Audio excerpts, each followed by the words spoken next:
I'll call the meeting to order.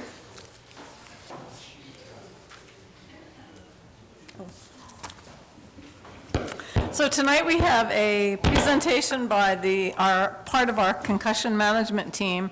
Beginning January 1st, 2013, the school board of each public school and the governing body of each private school enrolling more than 60% of its students at public expense in Maine were directed to adopt and implement a policy on the management of concussive and other head injuries in school activities and athletics that is consistent with the model policy developed by the commissioner in accordance with section 254 subsection 17.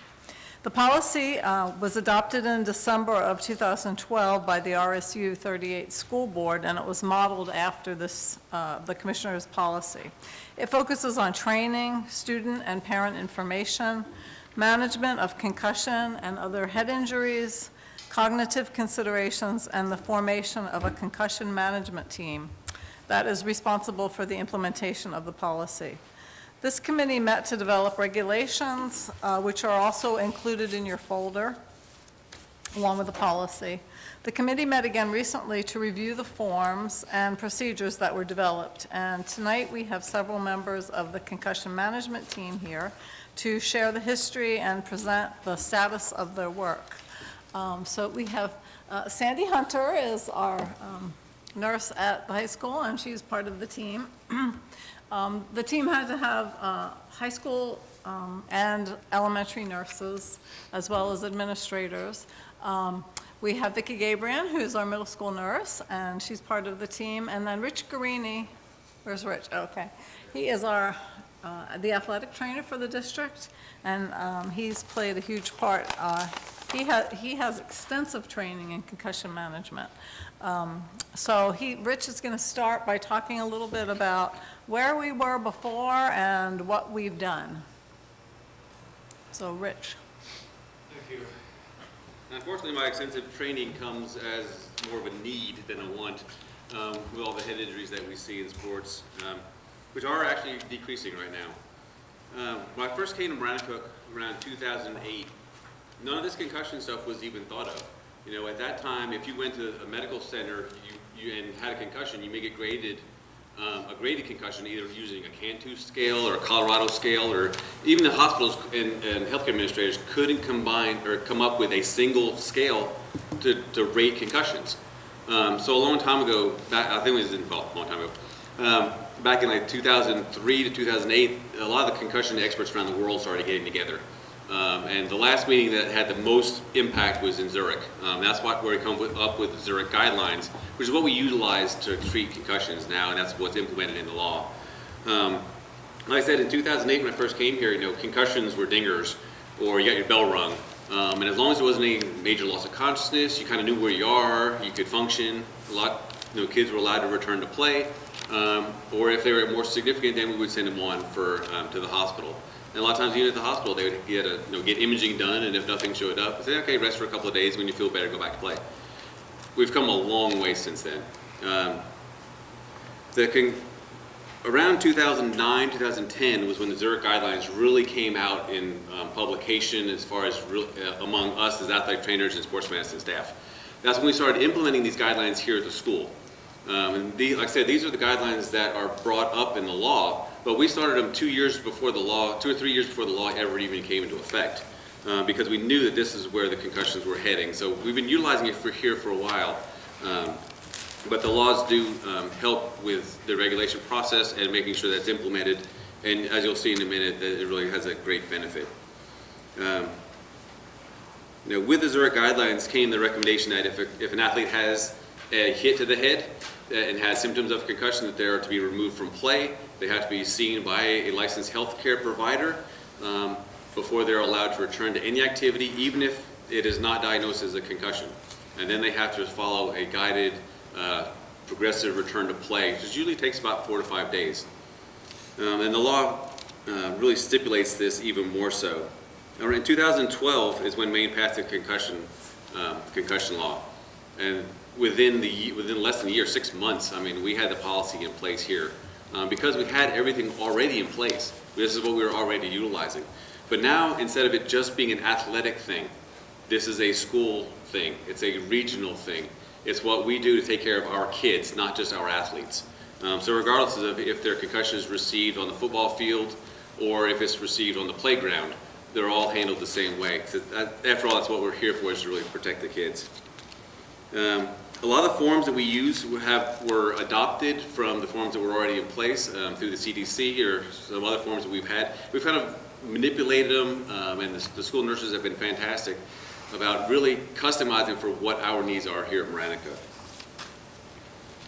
Along with how concussions are handled, the law also mandates education, not only for the coaches, but also for the staff and for parents as well. Here at Marantica, we do that annually to the staff. I meet with the staff usually during before the school year starts. We have about a 15 to 20 minute discussion, update on any concussion type policies or and have like a Q&A type thing. So if there's any question about it. All the staff are handed concussion forms as far as how to handle concussions in the classroom that they see and what to look out for, so that they're not only part of the rehab process, they're also part of our evaluation team. So if they notice a kid acting different in the classroom, that they're able to recognize those concussions. And more than one occasion, we've had teachers call and say, hey, this kid isn't acting right. I've heard stories about him hitting his head. Could you check on him? And they've been able to really implement these policies and protect the students that are here at Marantica. And we've been able to basically create a team approach. When an athlete comes in with a hit to the head, regardless of how it happened, who they are, they're evaluated in the health center.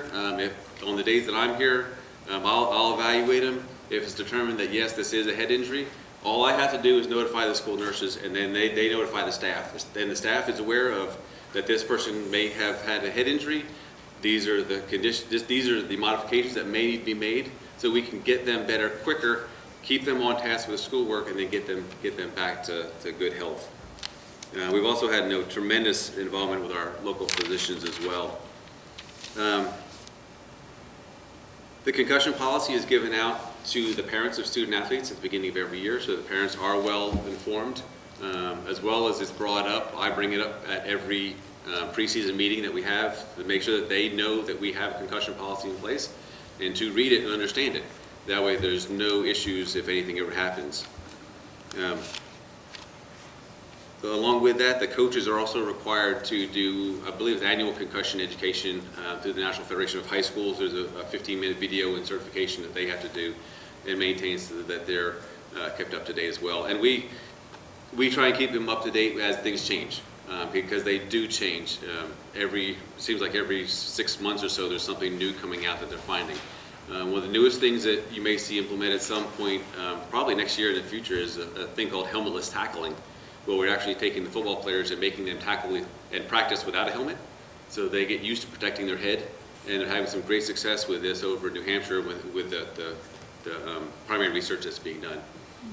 And anything that we can do to protect them and keep them from getting concussion is going to be the best way to approach things. Is there any questions? Yes. Do the athletes here at Marantica I know some schools do preseason, before they can play or participate, they have to get tested for, a baseline, I guess it's called. Right. Do we do that here at Marantica? We have done it in the past. We utilize the impact through the main concussion management initiative. Fantastic group. Their research is really kind of leading the state in what we call the HIT data. And it's head injury tracking system, and we do participate in that as far as to get information to them so that they can create better programs. The impact testing, because there is not someone here full-time to be able to monitor it, administer it, really, in my opinion, hasn't been cost-effective. Studies were showing that 1 in 4 of the baselines were invalid anyway. We had gone through our 2 years of free testing, or free baseline, and it would have cost the school about $350 to $500 annually in order to run the baselines. And when we're finding that high of a number of invalid I didn't think it was worth pursuing any further, especially considering that, the physicians in the area do utilize it. And the baselines can be somewhat helpful, but there's so many national norms at this point that the baselines, while helpful in some instances, aren't necessarily necessary. Yes, sir. Michael? Yeah, as far as headgear and that, what type of headgear do the kids get, or is it up to date or updated, or Yeah. as far as helmets? As far as helmets for football and for hockey, and any sport that has Yeah. helmets, they do have to be checked. Usually it's every 2 years. They have to be recertified, and there is a sticker. They get sent off and refurbished and checked to make sure that everything's up to date. I go through at the beginning of every season to make sure that it fits properly, that they have something on their head that will give them maximum protection. There is no ideal helmet that's going to protect the brain, and we know that from all the research that's been done. They're still trying, and they're still trying to make better helmets, but there's nothing that will fully protect it, unfortunately. Are there any other questions? Vicki? All right, so you should have packets of the new forms that we've just finished. Very proud of them. And Rich isn't one to blow his own trumpet, but I have to say, he has just been wonderful to have on board in our school and in the concussion committee. He really is on the cutting edge, and as he said, we were doing a lot of this stuff before it even became, mandated. So, but even so, there was a lot of information, and it was a pretty daunting task. It was great to have the whole committee working with different perspectives of nurses, athletic trainer, doctors, administrators. It was super. But there was a lot of information. I feel at the time we did a pretty good job with the forms, but we have just revamped them, and some of the forms we kept as they were. Others had seemed great at the time, but in the intervening years, they just didn't seem as good as we thought they were back then. And of course, research has changed, so, we just like to incorporate the latest thing. So if you look at the guidelines for concussion management, this is the one that Rich mentioned, that all the parents get in the first aid package. And then there's the page at the back for them to sign to say they've read it, which hopefully they have. And then they get to keep this other page. And this year, we changed the order so it had a more logical progression, and so that The there was... guidelines look like this. Yeah. You found them in your packet. So we wanted a nice orderly progression so that there was more emphasis on recovery in academic work before you'd even think about going back to sports. So that was that one. And then moving on to the head injury notification one, this was a fun one to do, just because we tried to put ourselves in the place of a parent who has either observed their child getting hit or has heard that they might have a concussion. And obviously you want information, but you don't want too much because it's all a bit overwhelming. So we thought that this had just the right amount of information without you thinking, oh, I'll look at this later. And this would be handed out by the coach or the school nurse to the parent. Then we have concussion health plan, and this is kept by the principals, so the nurses would fill this out. And again, our goal when we revamped these forms was to kind of make them user-friendly, to those of us who are going to be completing them. We didn't want it to be adding to our work, but also nice and easy for the parents. So this one, the parents don't see. This health plan, this goes to the principal and the athletic director. And then we've got this concussion return to school protocol for parents, guardians. We wanted something, obviously every child is going to get better in their own time. We can't say, oh, in 5 days they should be doing this or that. Everyone's different, and it's hard to predict if it's going to last for months or if they're going to be better in a few days. So this just, instead of putting times, it just gave stages to give parents sort of a structure to think, oh, okay, so I guess we're still stuck in the red stage. And so we tried to make this nice and simple. And then we wanted, as Rich has mentioned, the teachers, every year on the opening day, we get, for teachers, he does a review of the concussion. But we wanted a handout for the teachers so that if they needed a reminder later on in the year, here were some really helpful strategies that they could use. And while I'm talking about that, you'll see you've got a more hefty handout here, the concussions in the classroom handout. And this one, it was so funny because I found this and then it turned out one of the people who'd written it had been a counsellor at, what's the camp right here? Yes, Camp KB.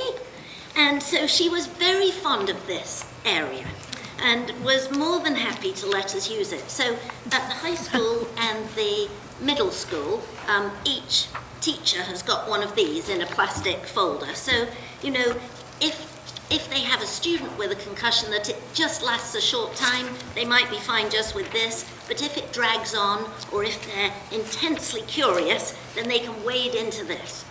Okay?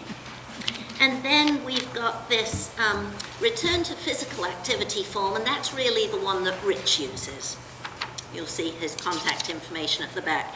And that is just that even when a student has been cleared by the doctor or by Rich, that they can start doing physical activities, they can't just leap back into it. They have to do this step-by-step progression, and if at any point they start getting a return of their symptoms, then they have to stop and be reassessed. So we've tried as best we can to take what could be a rather complicated situation and just have some bare bones that you can hang on to. Any questions? Thank you, Vicki. Oh, you're welcome. Thank you.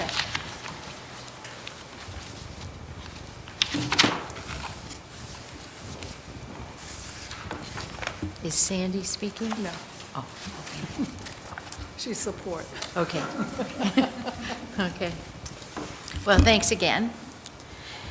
And we'll move on to the consent agenda.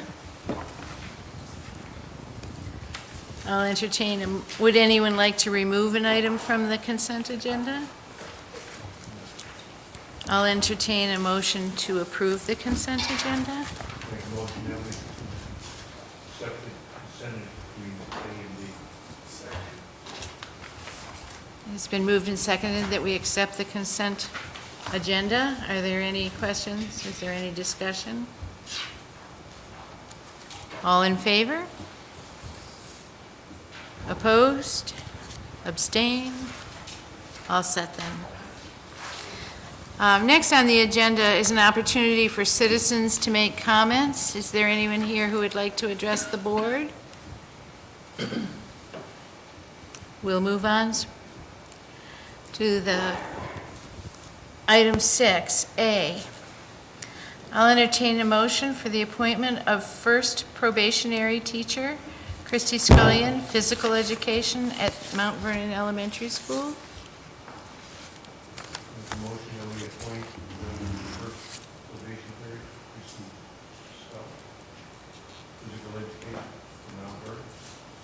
Thank you. Is there a second? Is there any discussion? All in favor? Opposed? Abstain? Okay. Next. the resignation of due to retirement of Carlene. Is there a second? Second. Is there any discussion? Resignation is accepted with regret. All in favor? Opposed? Abstentions? Next. Accept the resignation for Steve DeAngelis for high school dean of students. Are there any questions, any discussion? Yeah, I have a question. So, what I noticed in his letter, was he doing both jobs at once? It's part-time dean, half-time, and half-time teacher, so he will move to full-time teacher now. And so, have we considered anybody for this? I think Mr. Conway is going to talk about that when he does his presentation, so, okay? Any other questions? All in favor? Opposed? Abstentions? Well, this is going well. Next is a continuation of our discussion on the board budget statement. We had two last week. I'll read you the two we discussed last week. One was success for all students, fiscally responsible to our taxpayers, which is always good. And the other is promoting student success for all while maintaining fiscal responsibility. Would board members like further discussion on these? Would you like to choose one, amend one? Discuss anything?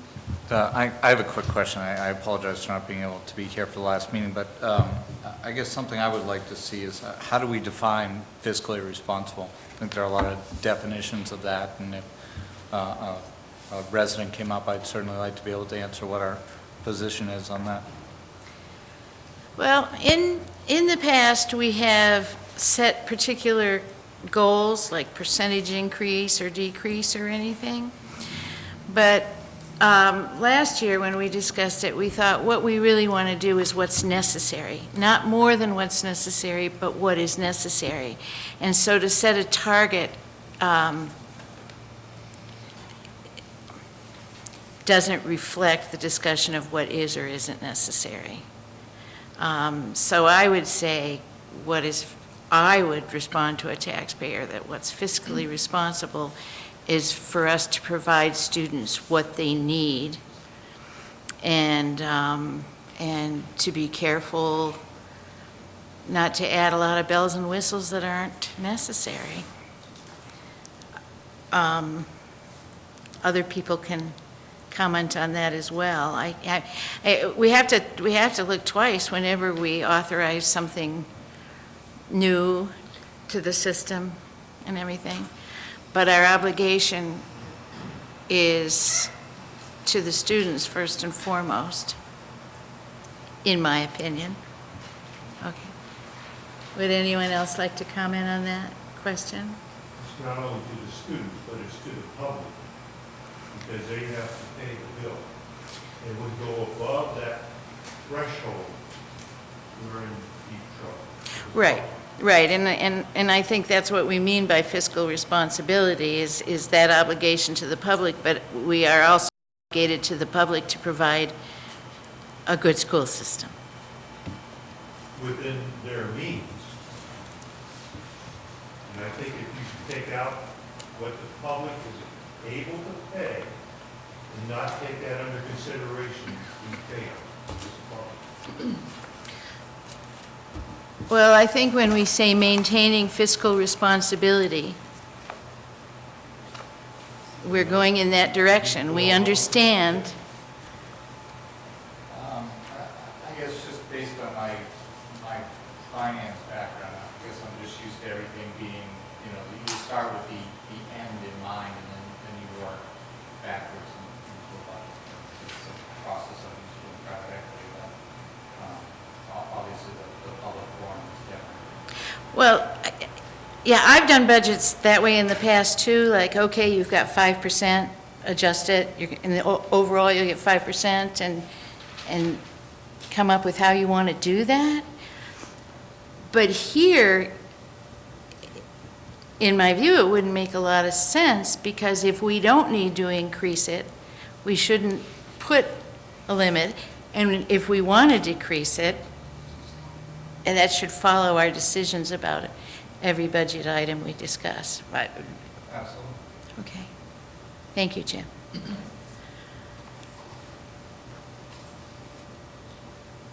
So,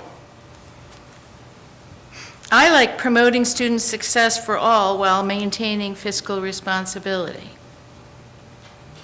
Pretty much what we had last year, but we're adding in specifically the phrase, while maintaining fiscal responsibility. Is anyone uncomfortable with that? Is everyone comfortable with that?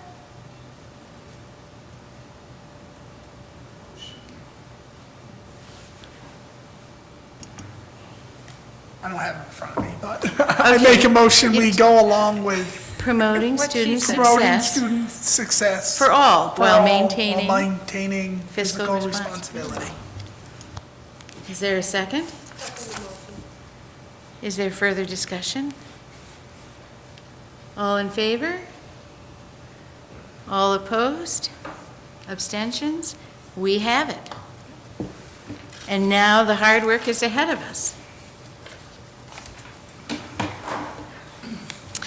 We're going to have a process to follow with guidelines that I think are in your folder, but for purposes of the audience out there that may tune in because we're being taped as we sit here, I just want to read the following guidelines. The agenda for budget discussions will be as follows. There will be a sign-up sheet for members of the public who wish to speak on the budget that evening. The particular budget topic will be introduced and relevant information will be reviewed by Dr. Wolfram and any staff members she designates as presenters. Board members will raise their hands to be recognized for the purpose of asking clarifying questions. Board members will be recognized in the order in which they raise their hands, so you might need to coach me on that. All board members should have a chance to ask questions before any board member has a second turn. Once all board members' questions are answered, the public will be recognized to speak in the order in which they signed in. There will be a time limit on each speaker that will be determined based on the number of people who wish to speak and the total time available that evening. A typical time limit per speaker may be 3 minutes. Speakers are encouraged to submit any detailed comments in writing so they can be considered fully by all board members, including those that may be absent that particular evening. However, it is fine to speak without having a written comment. The board will then close the public comment opportunity and deliberate. The board will not engage in back and forth conversations with the public during this time of deliberation. So let's get started. In your packets that you received this week, you have some information. First is the state valuation yearly comparison, and you can see that the valuations in Manchester and Mount Vernon have gone up, and in Reedfield and Wayne, they have gone down. And remember that the best scenario for funding is when valuations go down. In all, the district total was an increase in 0.89%, which is still a 5.09% decrease when you look at the 7-year comparison. So the next page was the enrollment history. You can see that the enrollment dropped from FY15 from 1233 to 1209. And again, the best scenario is when enrollment goes up and valuation goes down. So you can see that we will be facing some hard times and not operating in optimal conditions this year, just the opposite of what we had hoped would happen. So RSU enrollment shows the present class sizes on the next page. The present class sizes. The elementary is broken down into the schools and then the classrooms within the schools, and this is based on the January 14th enrollment. And then we have the middle school and high school based on the grade. So when we do projections on how many teachers we need, we use these enrollment figures. Then you have the subsidy history for RSU38 and what was Union 42. It gives a visual of the budget and the subsidy trends, and you can see that FY16 represents one of the 3 lowest subsidies since FY01, and the FY16 budget is about the same as the FY09 budget. Then we have pie charts, and we'll be looking back at these and using them for reference. Pie charts show the distribution of the budget for the last 3 years. And you can see that the salary and benefits piece represents over 45% of the budget. Sorry, 75%. 75% of the budget. Sorry about that. Yeah. Thank you, Bridget. The salary and benefits pieces are really determined by negotiations with the various staff groups. So being competitive with surrounding districts, which we need to be, helps us keep our excellent teachers and administrators, so that's important. You also received several pages of new program, position, and purchase requests, and these represent proposed increases to the budget, and the principals are going to talk about these tonight. By the way, for the public, these will all be available on our website. Probably, hopefully by Friday.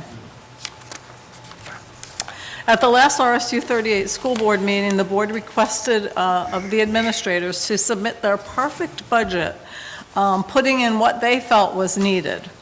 So the administrative team is presenting this budget starting tonight, realizing that we will probably have some work ahead of us as we respect the needs and wishes of the local taxpayers.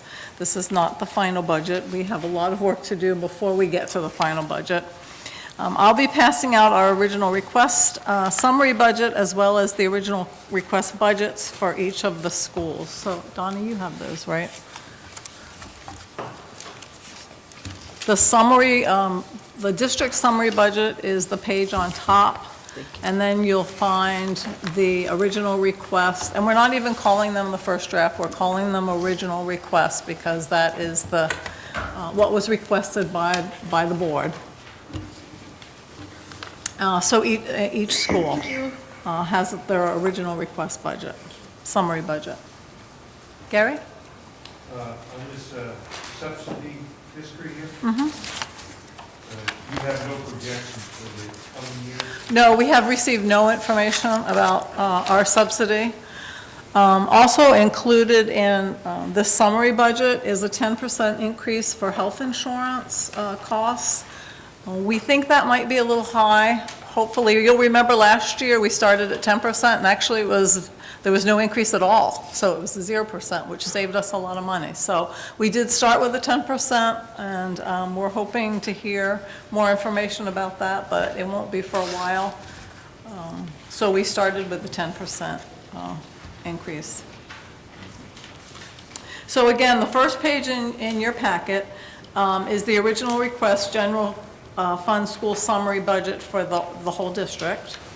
And remember, this is the perfect budget that you requested, perfect in that it would make things perfect in our district, we think, and provide all of the services that we need. This shows an overall budget increase of $997,864, representing a 6% budget increase over FY16.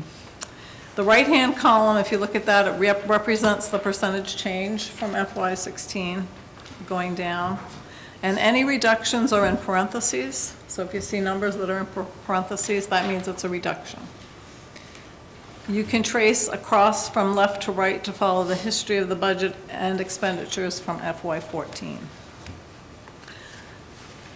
So under the general fund school summary budget, you have the original request budgets from each of the schools.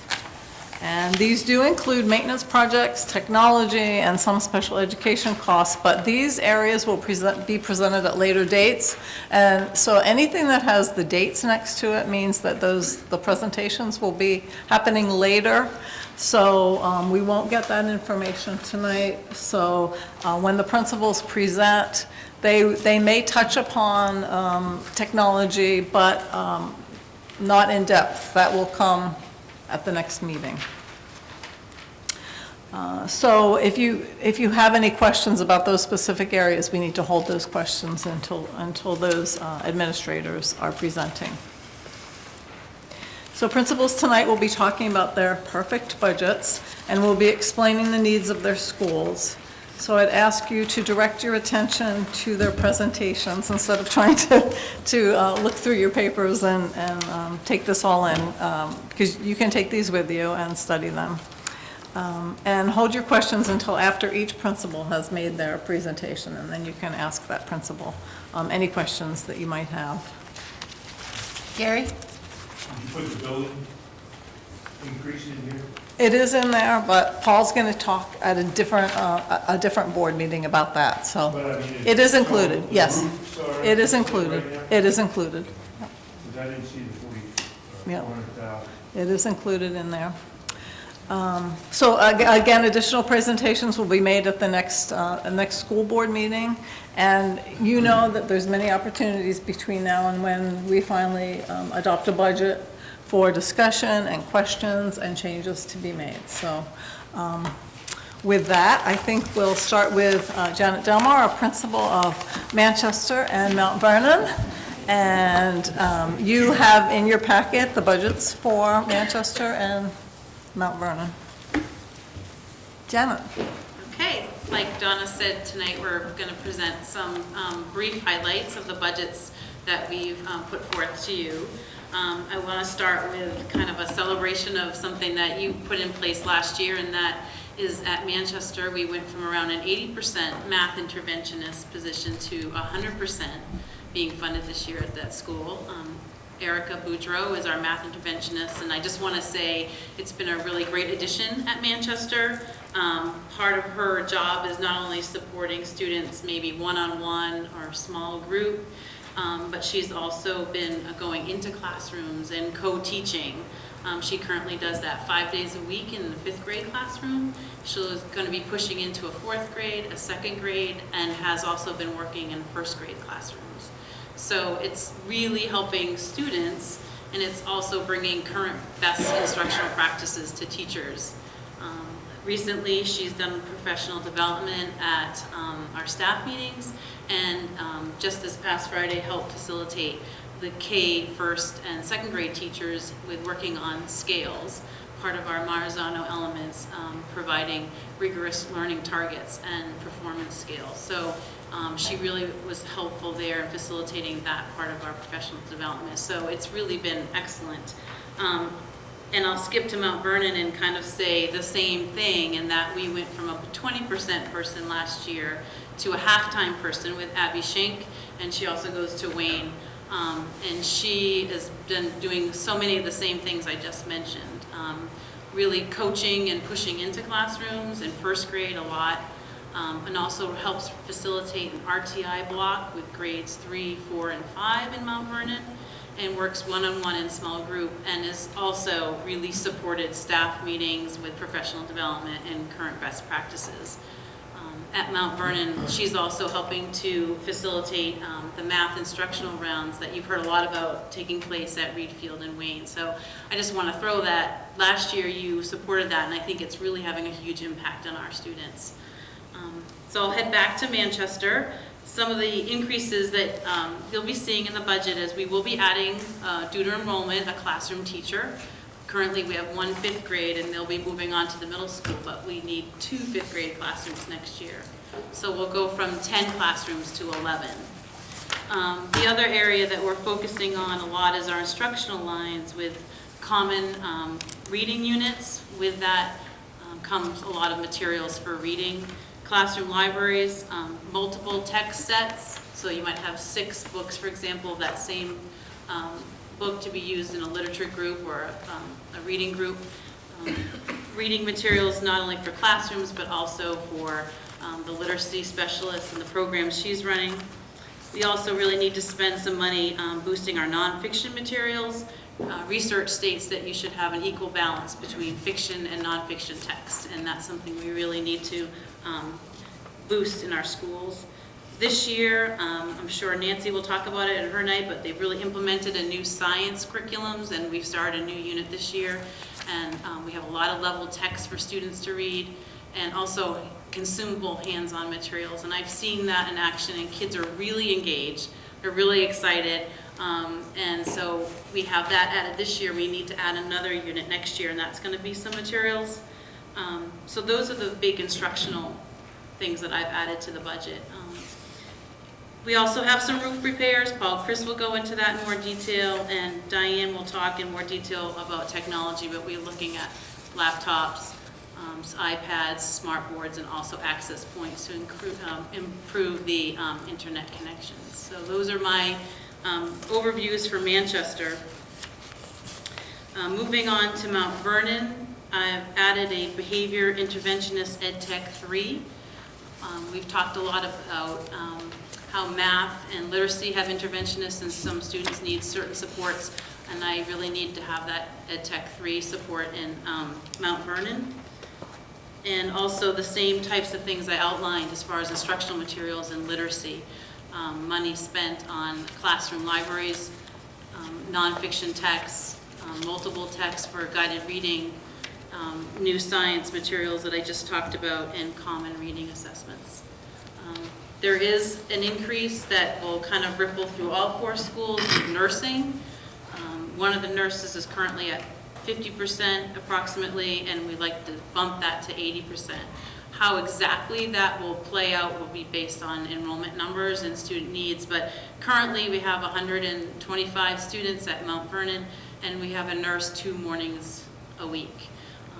So they have a lot of things that they need to do for students. Some of the things are mandated, like health screenings, fluoride, things like that, but they also do a lot of the concussion management you heard about tonight. I have students that I have those plans on my desk, health plans that might be attached to 504s, just the day-to-day work, CPR, bloodborne pathogens, and other training. So there's a lot of things that they do for students, health screenings at kindergarten, 1st, 3rd, and 5th grade, and also providing assistance and outreach support for families in need. So their job is pretty diverse as well.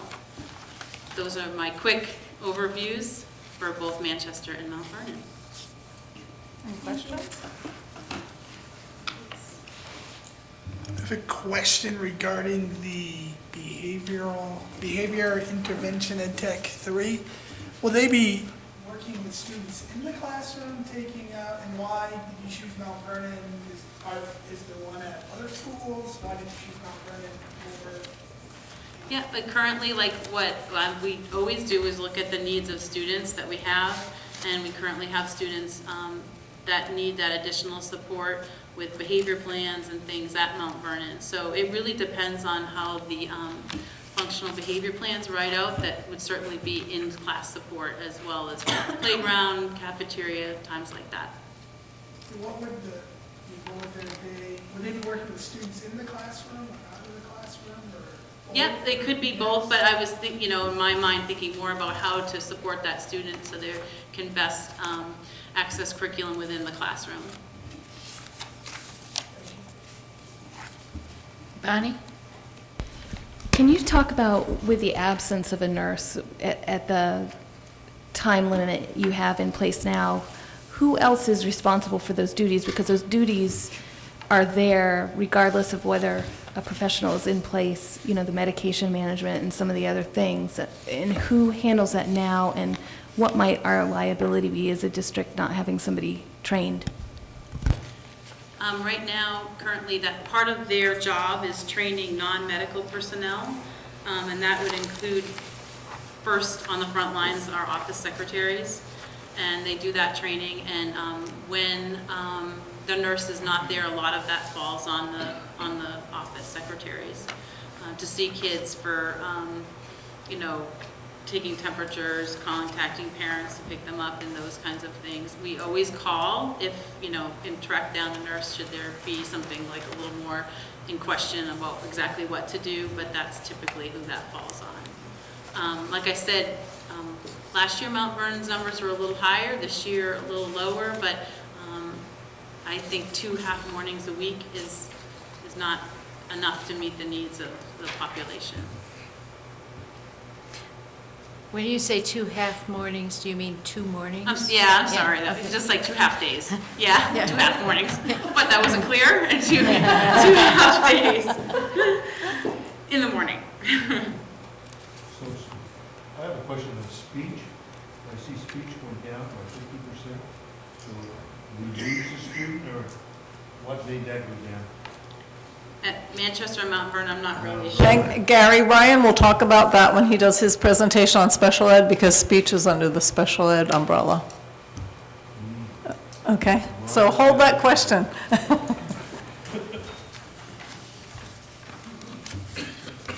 Are there any other questions?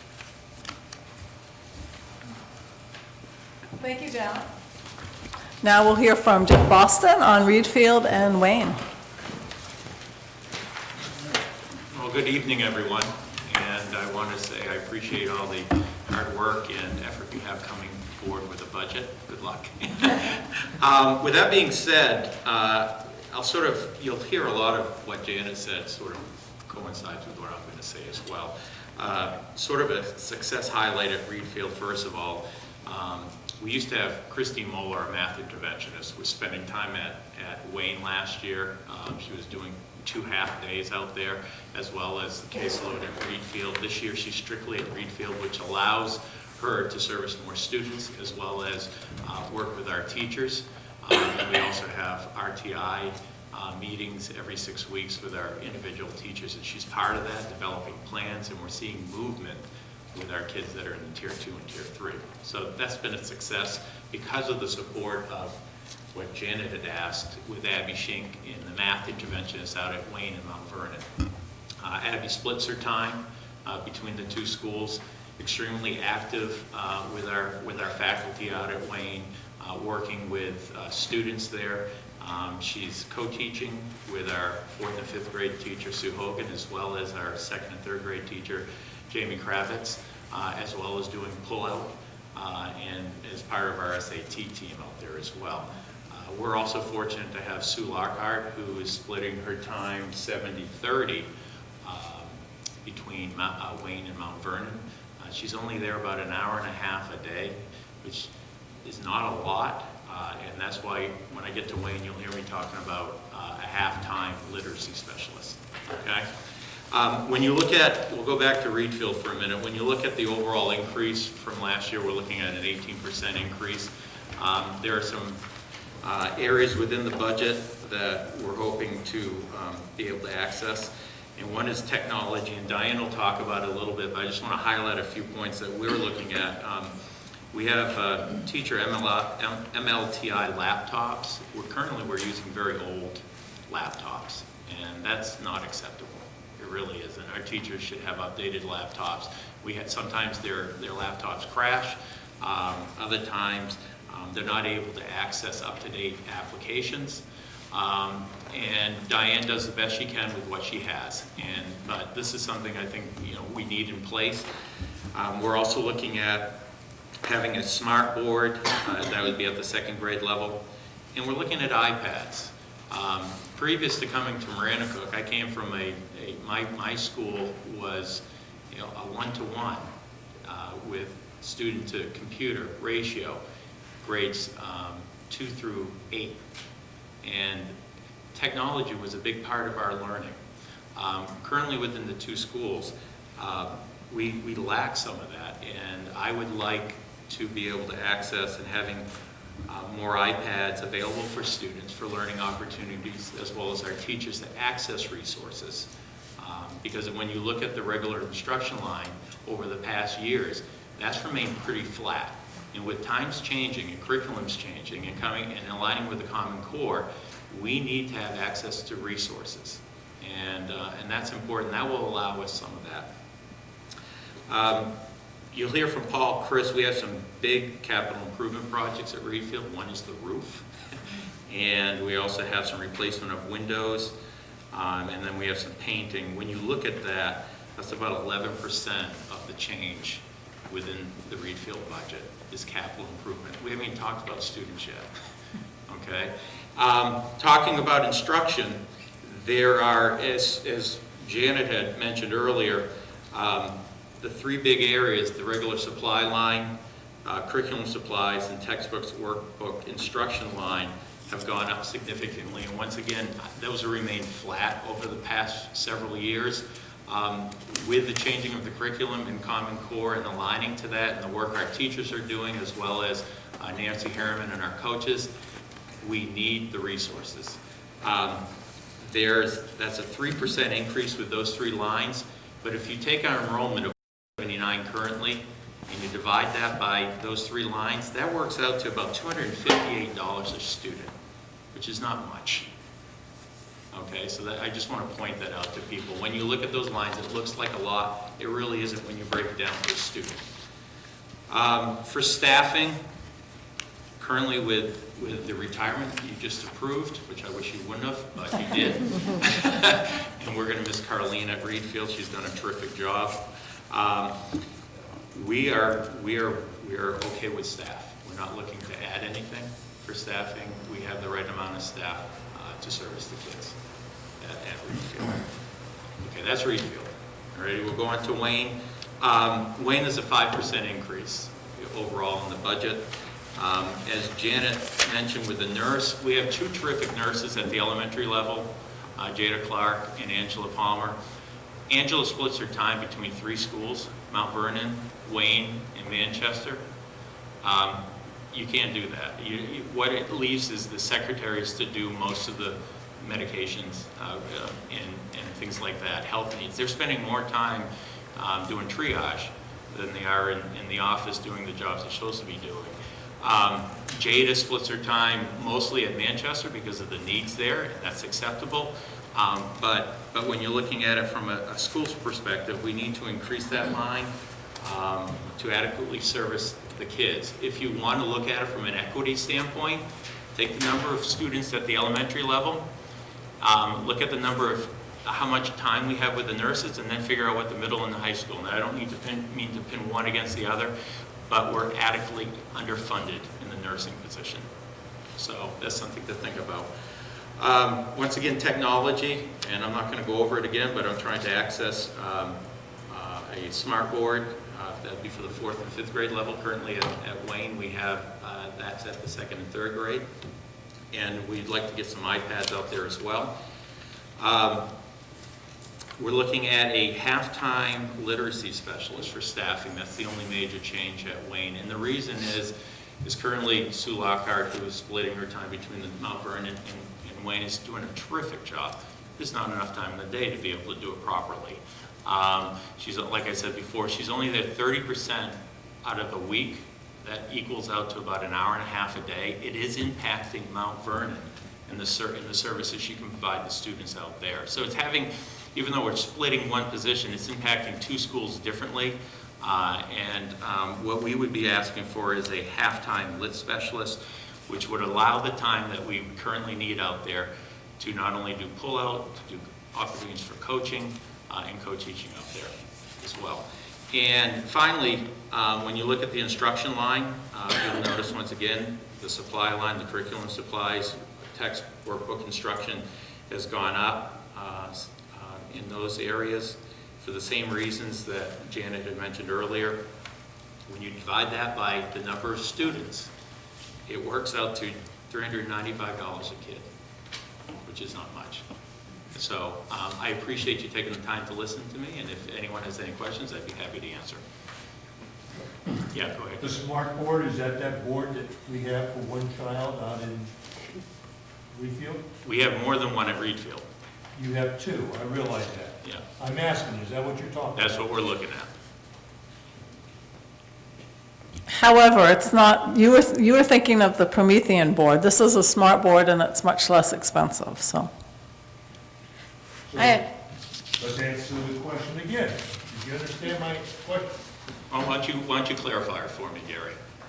The question was, we had a student out there, which we attended, which was having trouble. So what's the difference between this and the Parmesan board? Just, it's mostly the price. They operate similarly in how they function, and What's the smart board cost? smart board would cost, $1,700. yep, And what's the Parmesan? We're going to talk about this next week. all right, Diane's going to go Next over time. that Fourth I'm technology. going to go over all of this in my presentation, if that's all right. I have a quick question. Yes, One teacher from Reed Field is going to be retiring. You're not putting anyone in that position? yeah, good question. We have a shift in our student population, so You're going to split up that, are you going to combine that first grade, 2 first grades? We would have we'd have 2 first grades. We'd have 1 second. We would have, well, let me start. Kindergarten 2, first grade 2, 1 in second, 2 in third, 2 in fourth, 1 in fifth. So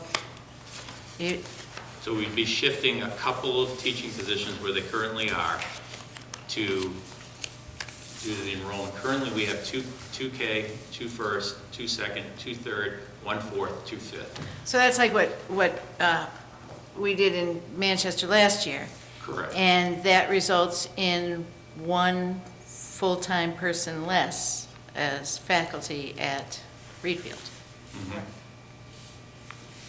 Yeah, exact same scenario. Yeah. Thank you very much. Thank you, Jeff.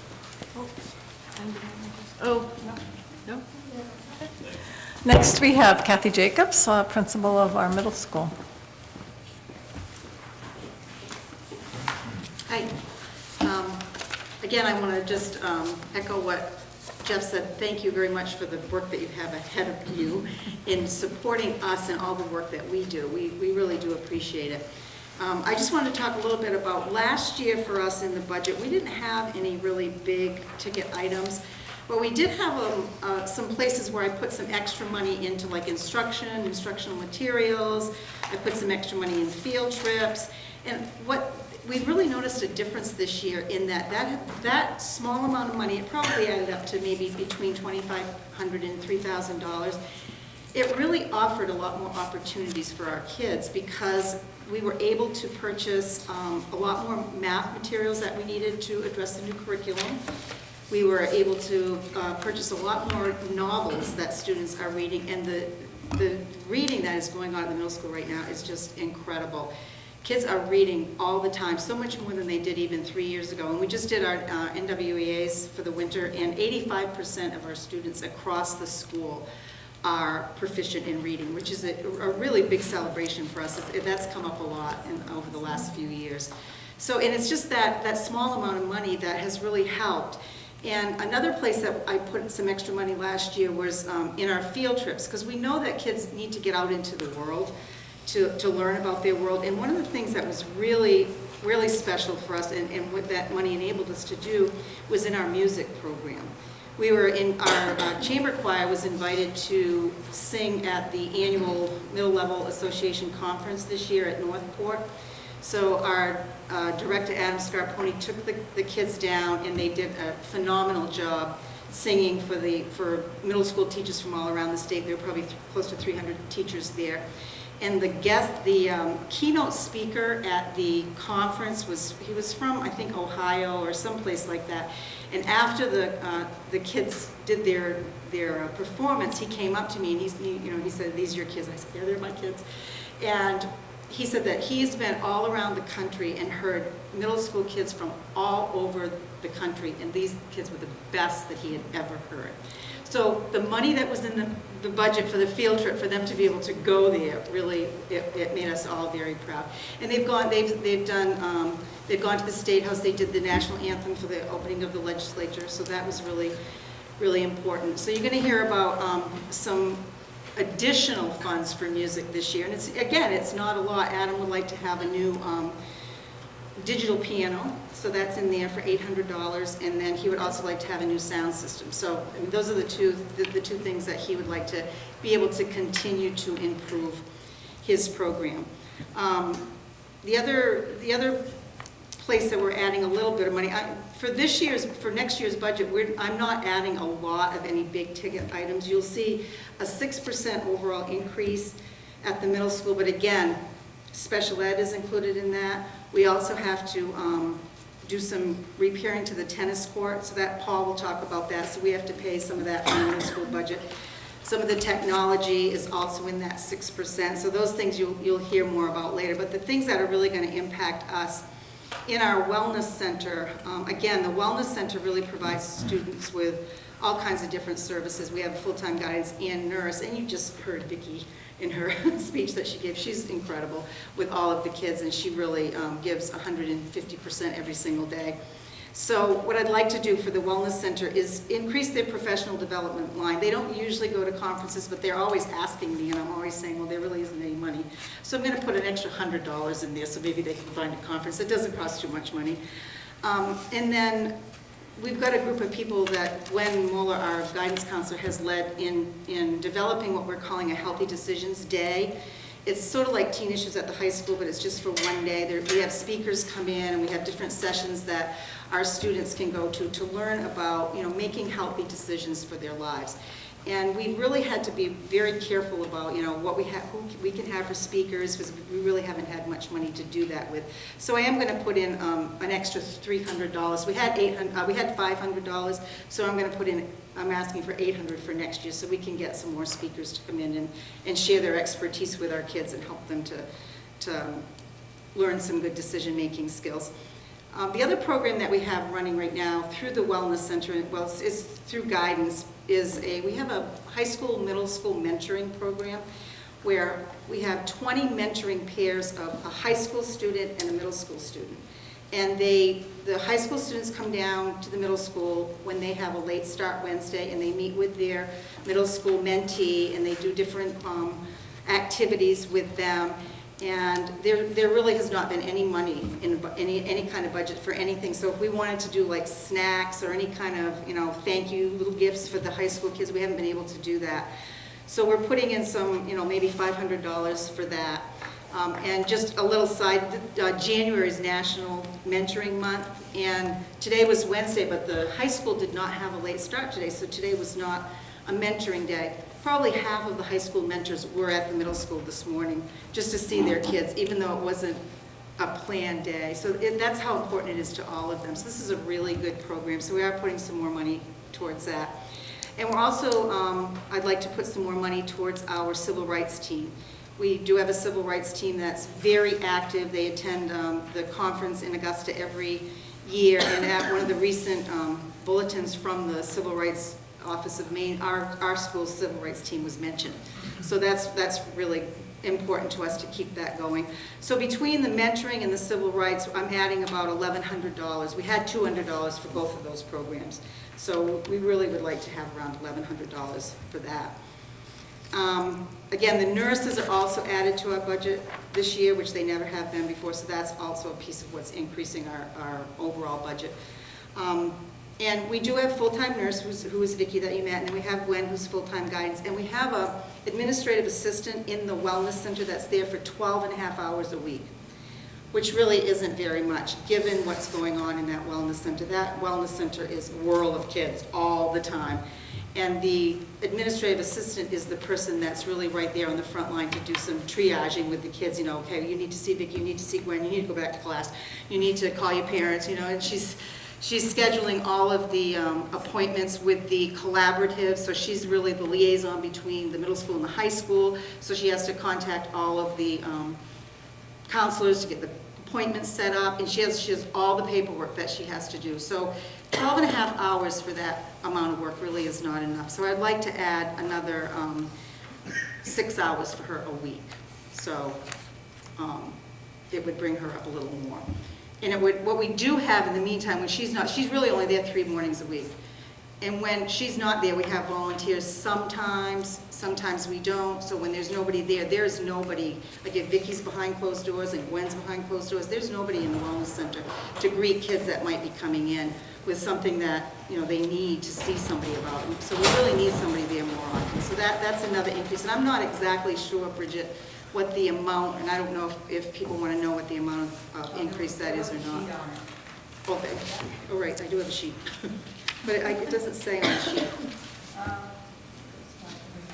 The wellness center is 4,300. So it'd be an increase. So that's a significant increase. And then again, another place where I'm really looking to add some additional time is in the administrative support in the office. The current time for the administrative assistant in the office is school year only. So she's only scheduled to work, you know, when the kids are in school. I'm feeling like with a new principal coming next year, starting in July, that person is going to need some support. So I think it's going to be really important for the administrative assistant to be bumped up to full-time instead of just school year. So again, I'm not exactly sure what the 5250. so between those, that was about right around 10,000. Is that, yeah? So that's really the biggest increase that I'm looking for. And the last thing is, if you remember a couple of weeks ago, or maybe longer than that ago now, when we were talking to you about our strategic plan, one of the things that we talked about was increasing the participation in after-school activities for all of our students. So as a result of that, I did a survey at the middle school to see what students would be interested in doing after school, and one of the things that they really would be interested in having is a robotics team. So I did put in around $5,000 for a robotics team to start up next year. So that really is an overview of the increases at the middle school. Are there any questions for Kathy? Thank you. Well, thank you. And next we have Dwayne Conway, principal of the high school. Hey, good evening, folks. We learned a few weeks ago about the importance of telling our stories, so I'm gonna do that along with my budget. Our dual enrollment program is second to none in New England. For the different New England boards I'm on for NEASC and NEASEP, our dual enrollment program is used as an example to other high schools, and that's all around New England. For dual enrollment this year, our total savings, and we've talked about this before, for RSU38 taxpayers is $320,465. We expect that over 3 years' time, that'll be over $1 million, and that's pretty phenomenal stuff. The Miranda Cook Thomas College Associate's Degree Pathway Committee met last night, and our degree program has been officially approved by NEASC. I've told you folks that, and that's just super big news. In a few months, we'll have 2 students graduating from Miranda Cook with their associate's degree from Thomas. And that's the first of its kind in New England, so that's awesome. 42% of our student population is currently taking a college class while at Miranda Cook. And that's, coming into this position, one of my main focuses besides safety and welfare of students was trying to focus the high school on a college-going culture, and dual enrollment has done that for us. 18% of our student population will be taking a college course this summer. This program has increased the rigor of our courses dramatically and changed the environment of our school. It's now part of our culture, and students associate Miranda Cook High School with college, and that's great. As you know, our graduation rate has increased by over 8% in the past 3 years. Our NWA scores have steadily increased above the national norm. Our students and staff are placing more value on it than ever. All Miranda Cook faculty have performed a learning round this year, meaning they visited a colleague's classroom and given them feedback, and that's really helped to open up the school. And I think that's one of the biggest obstacles schools face is getting in each other's classrooms. The guiding principles have been mapped out in the habits of work. We recognize the value of the how, and staff have voiced that they want to play a more important role in the high school. And I know as a parent, the how for me is really almost more important than an academic grade. It's what's going to make our children successful later on. 18% of the middle school 8th graders are taking at least one course at the high school. 4% of the 7th graders are, and 7.4% of the total middle school. And I know Kathy and I, 3 years ago, Donna talked to us about it, about the driveway between the middle school and how it seemed like there was a big divide between the two schools, and we've really worked hard to close that divide. I'm proud of the direction Maranacook is headed in and how far we have come. Teachers are working incredibly hard, and I appreciate how much support you folks give them. I think what I'm most proud of, though, is we realize that change is constant and you're never a finished product. You're always working towards getting better.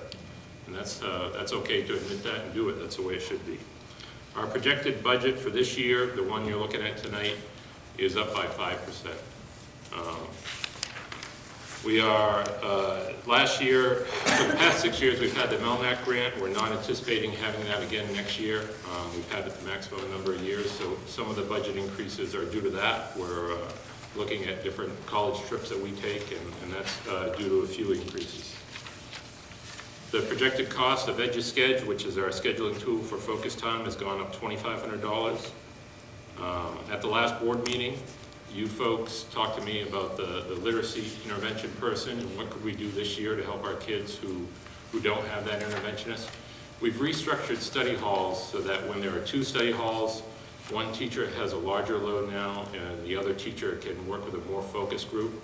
They don't necessarily have the skill set of an interventionist, but it's what we can do for right now to help those students. On Thursday of last week, we held another proficiency-based education night. Board members Carr and Roderick were here. We had lasagna, a good discussion with admissions counselor from UMaine, and it was a great night. We've added 5 hours a week to our EdTech 3 position to help oversee OdysseyWare, which is our main tool for credit recovery. 5 hours are crucial for the high school as we gradually move away from a credit-based system and more towards proficiency-based. It was mentioned earlier that Mr. DeAngelis is stepping down from the half-time dean position at the high school and will be returning to a full-time science position. I'd like to combine the 2 part-time dean positions we have into one full-time position. This will not have a negative impact on the budget. It's taking 2 part-time positions and making them a full-time position. I think we need that for the high school. We have so much going on between dual enrollment, 504s, coordinating with CATSI, overseeing departments, different initiatives we have like Gear Up, and just helping students, what we're here to do. That person, that position will really help with all that we have going on. And additionally, that person, quite often I'm pulled out of the office. I really try to spend as much time in classrooms and in the hallways during transitions as possible. We need to have somebody, an administrator in the office in the high school. So when I can't be there, we really need to have somebody else. Other expenses for the 2016-17 budget are $25,000 for science lab repair in room 171. It's a science lab room that cannot be used as a science lab because of the condition it's in, and it needs to be upgraded. $13,555 for tennis court resurfacing, $1,200 to replace 5 student desks and add 12 tables, $1,500 for our social studies department to attend a national conference in Boston, $3,500 for CAD software. Our revision of CAD is an older version, $2,500 for yearbook printing.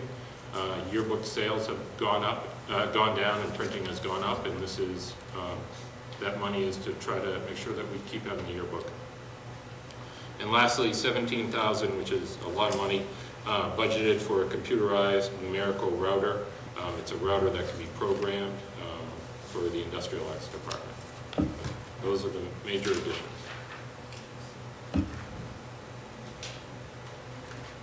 Gary? First of all, that meeting that you had the other night was fantastic. It was better than the first one. We set the bar really low in the first one. No, what I'm saying to you is it brought out a lot of different things that would help parents that was not discussed. But maybe next time we should have, because everybody thinks college is the way to go, that we should bring in, the one out of Lewiston. Sure. Technical school. Sure. As to what they wish to have on their transcripts. we're transferring out of here. Yep. So that the kids and parents are on board. Because I thought with the man from Yep. was From UMaine. fantastic. Yeah, he was awesome. Because it gave a lot of perspective that I think helped teachers and everybody. But I was looking through this thing and I see gifted and talented going down.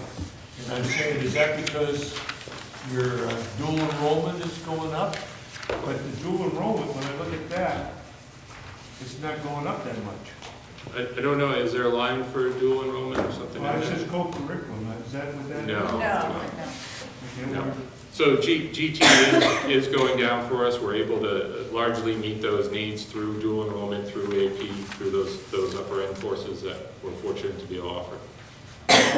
we have less students? I mean, No, we're just able to meet their needs in another way. because that's down 12%. Yep, we're able to meet their needs in another way. But I did really appreciate that last meeting, that was So, fantastic. yeah, thank you. Sean? I wish more people would have come, because that should have been recorded for people, Sure. because that would have really helped all communities and all parents. Sean? I have a question regarding the Dean of Students. You said Yeah. there's no cost increase, I guess, not following that 100%, because my understanding is there's 2 teachers currently that are teaching part-time, that are splitting the Dean of Student Sure. job, so wouldn't those 2 teachers go back to teaching full-time, or not No. necessarily? No, the current Mr. DeAngelis is going to go back to teaching. He wants to go back to teaching full-time. Mrs. Levesque is a part-time teacher, part-time dean, so the plan would be to move her into a full-time position. So we wouldn't be adding a teacher, we wouldn't be removing or adding an administrator. It seems to me, though, you'd be adding the cost of half of position. No. No, because you got one going out, We have one coming in. 2 part-time deans now, and 2 part-time teachers, so the Oh, so he's, there. Okay. Right. We're just swapping. So the pay would be, is equal? Well, Bridget can talk about that, but the Yeah, pay that's is, just what I'm not for, because the dean obviously makes more than a teacher. but you have 2 part-time deans, and now you're just going to have 1 full-time dean. And in reality, Bridget will say the pay is probably going to go down because the person who is retiring is at the, or stepping down is at the top of the scale. So the one the one person who is part-time being part-time teacher, who is going back to be full-time teacher, is at the very top of the scale. The other person who is part-time teacher, part-time being, doesn't have many years. So because of that, it's And we don't need that part-time. The needs of the students will still be met, though. I mean, But- assuming you but- thought that. For sure, by the other person going back to teaching full-time. Is Levesque also a physics teacher? No, she's a social studies teacher. She teaches global, so we're going to have to move around the global class. Mr. DeAngelis is certified in a few different areas. Are you still teaching a class? I'm not, but I really, and we looked at it, Dr. Wolfram and I talked about it, and in some ways, it's not the right move because there's so much work to do from an administration standpoint, but I really want to next year, and, we'll see how it works out. It's hard not to, and it's hard to, Missy? Dwayne, I'm sorry if you said something about this and I missed it, but it says 150% increase on student transportation under the co-curricular section. Sure.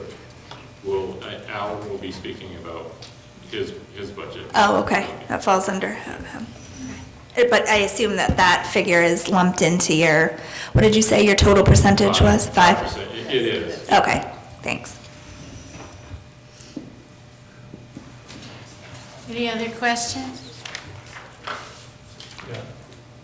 So you gave such a good summary at the beginning, I thought maybe you'd like to think about writing that letter that goes out that's normally from the chairman, with the annual report, so we'll get together on that. I'd just like to say one thing. I'd also like to just thank you guys. I loved that you each started with something positive tonight, and to me, that made a difference to hear that. Because this can be a touchy process as we go forward, and it's nice to hear successes, so thanks. Michael? Yeah, just a question about the message. Is the message that will prepare you to go to college, or is the message that you need to go to college? Well, you know, we want you to go to college, we'd like you to go to college, we want you to have a post-secondary plan. 90% of our kids go on to college, which is awesome. So that's, you know, that's the predominant group we plan for. But we want, you know, somebody, whether it's the military or as an electrician or plumber, I mean, you know, those are all great. Yeah, so the message isn't you need to go to college. No. It's more we prepare you if you decide to go to college. I think the message I think the message for us is to be the best you can be. Well, you can be the best you can be and be putting out plumbers, carpenters, electricians. Yeah, absolutely. So because you're putting out college students, doesn't necessarily mean it's the best you can be. I think it's, if somebody wants to go to college. If they want to go to college. Yeah. I'm just talking more about the message. I totally hear you. You know, we're not discouraging anybody from a different path. We're able to support them with dual enrollment. We're working with CATSI to better meet their needs. I mean, anything's open for us. That's the piece either I didn't hear it or... I probably didn't accurately communicate it, but it's reality. Gary? I'd like to go back to Reedfield. Are we still helping that one child that needs the Flagellum board and move that class forward? Yeah. Okay. I was surprised at how high the figure was for the increase. Well, I mean, I was sorry that it was so high, but after hearing from all of you, it doesn't appear to me that there's a big increase in personnel being proposed at all. And that's usually where the most cost is. So I feel really good about your presentation this evening. Did anybody sign up to speak? Oh. Did you want to speak? Is this the opportunity for the public? This is your opportunity to speak. Sure. It's Cheryl's husband. Hi, I'm Bob Marviny from Reedfield, and for the sake of full disclosure, my wife is a teacher here at the high school. I heard a lot of full and good justifications for these, you know, new programs, new positions, et cetera, here tonight by the various principals presenting. But unfortunately, as you can see, most of the taxpayers in our towns were not here. And their only sources for information on these initiatives is going to be these documents that you post with the budget information. And unfortunately, I don't see as full a justification for these initiatives in these documents as I heard tonight. So maybe, well, my suggestion would be that before you post these, that the full justifications be developed, because for most people, this is going to be the only place they look to get information on what these new initiatives are intended to do. So, thanks. Thanks. Sorry. Mr. Marvin, I'm not sure if you'd be interested or not, but the Communications Committee is meeting on, I believe it's Monday evening at the central office. Policy is Monday, 2 committees. But I believe that the topic of discussion is going to be how to communicate some of these things to citizens in the 4 communities. And I'm sure that we could use another Communications Committee member if you'd like to join us. No, I think it's great that we have a good cross-section on the committee of citizens, of employees in the district, and of board members, but it's always great to have a new, fresh set of ideas, and certainly if you have any, we would love to hear them, because that's one of the things that we struggle with is how to communicate that to our communities in an effective manner that reaches people that may not have kids in our school, but definitely go and vote on our budget. So just something to think about. It's Tuesday night, and Diane is our chairperson of that committee, and there's a few of us here on the board that are on that committee, and it would be welcome. Okay, well, I'll discuss it with Diane. Great. Thanks. Another thing, and correct me if I'm wrong, but I think it's going to be easier to watch these sessions that are being taped now. Like, it's not going to be, you have to turn into Channel 7 and Right. it's going to be on the website. Oh, good. So we should all know that. Yeah, they'll be available on YouTube, so any of the people in our communities, all of the people in our communities can tune in. In the past, it's only been really available to Reedfield, so, It'll be very helpful. yeah, hopefully more people will tune in and watch the presentations. But thank you for your comments. Thank you. I have another question. The wage increase for the personnel, have we worked any of that into this document here? We're still in negotiations, I so. understand that, but do we say, right, this is what this increase, total increase is? 'Cause I didn't see that. Is he talking about what we did last week? The summary, I mean, is there a summary of all this stuff? It would be on the first page of the district summary, Okay. and wages and benefits are included in that. And you just carried those through? Yes, they're represented in the district summary. I can't really talk about negotiations in public session, so, okay, Talking about. yeah, that. yeah. I care less what's going, you hire people. I'm considered one of the lowlies. I think you do make a good, I think you do make a good point if got to keep in mind throughout this process that the raise is, possible if there any, whatever happens, whatever's negotiated, is not included in this, so we got to keep that in mind as well. Because the 6% is minus everything else. It's still gonna go up substantially more with the wages going We don't know that. up. No, we don't know that, I realize that, but it could be substantially higher.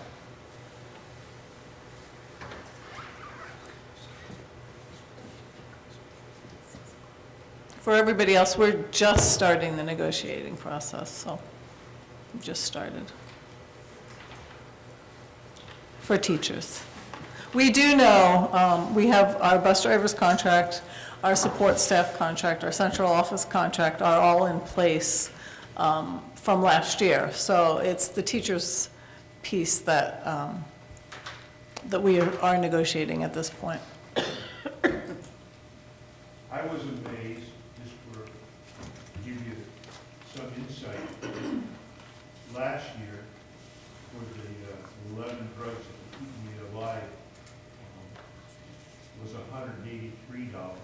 This year I paid $423 for 90 days only.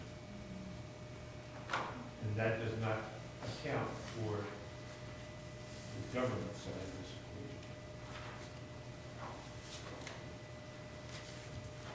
equation.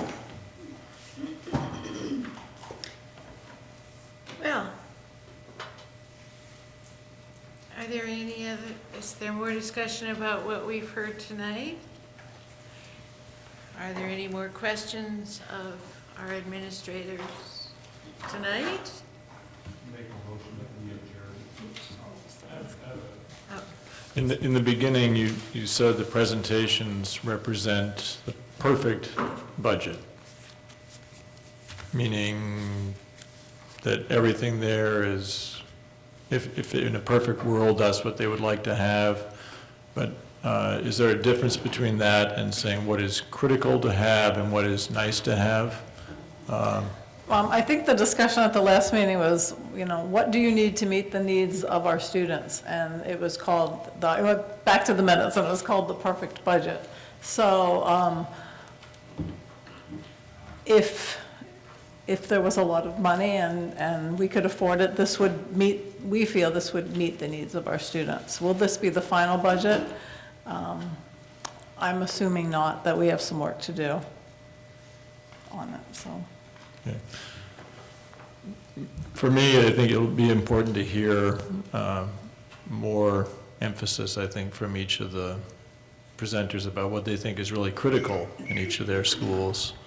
What are the things that aren't negotiable to you, that really do need to be in there for you to meet the needs of your students? If this is more than that, I would like to know what is really the most critical to have. Betty? I'm a very visual person. It would be very helpful to me to be able to see these are the areas where the budget has increased. These are the areas where we have worked to balance that, where the decreases, so that we can have so I have anyway, a visual to look at. At our administrative team tomorrow, the plan is to identify our priorities. So that's usually the next step that we do. Yeah. High priorities, low priorities, and we bring that back to the That would be board. good. I think some of the things that we've heard, like literacy interventionists in the high school, that's critical. There isn't one. You have a huge need for it, and there ought to be a lot of weight on a priority like that. Some of the others might. And we make those decisions as a team for the district, trying not to have one person favor their school or whatever. We really try to look at the district perspective, so. I don't know how everybody else feels, but I personally would like to hear everybody's presentations. I think it's good that you get going on what your priorities are, but I think it's confusing if you come back to us with those before everybody's presented. So for me, I really want to hear what Paul has to say about the roof, and is there a grant that we could look at for a roof? Is there money at Efficiency Maine that we could tap into?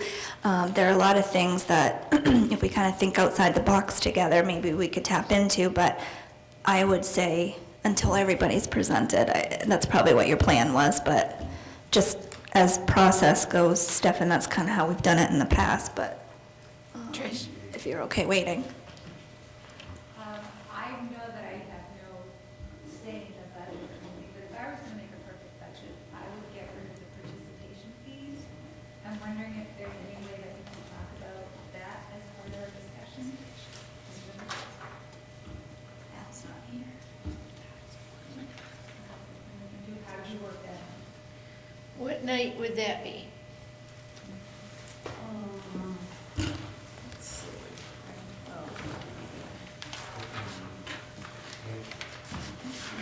That's okay. I'd like to cut them. It's the 24th of February.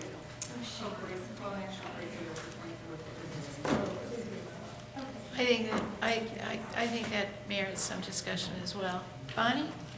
I'd also like to see the cost of the activity bus, the late bus, factored into the budget for discussion.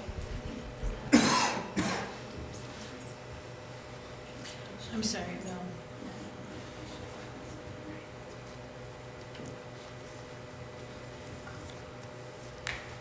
All right.